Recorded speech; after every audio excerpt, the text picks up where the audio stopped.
बॉलिवूडचे महानायक अमिताभ बच्चन सोशल मीडियावर सक्रिय असून त्यांच्या पोस्ट नेहमीच चाहत्यांचं लक्ष वेधून घेतात. मात्र शुक्रवारी 7 फेब्रुवारी रोजी रात्री 8:34 त्यांनी जाण्याची वेळ झाली आहे अशी पोस्ट एक्सवर केल्याने चाहत्यांमध्ये चिंता पसरली आहे. या पोस्टमुळे अनेकांनी त्यांच्या प्रकृतीविषयी विचारणा केली. काही चाहत्यांनी शुभेच्छा दिल्या तर काहींनी बिग बी सर्व ठीक आहे ना असं विचारलं. मात्र ही पोस्ट नेमकी कशासाठी होती हे अद्याप स्पष्ट झालेलं नाही.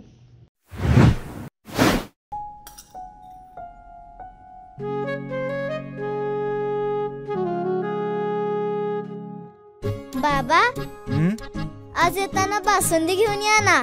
अगं, कालच आपण आईचा वाढदिवस होता म्हणून आणली होती ना. ऐकलं, गोकुळची बासुंदी पुन्हा खावीशी वाटतेय. खरं सांगू, मलाही खावीशी वाटतेय. पुन्हा पुन्हा खावीशी वाटणारी गोकुळ बासुंदी.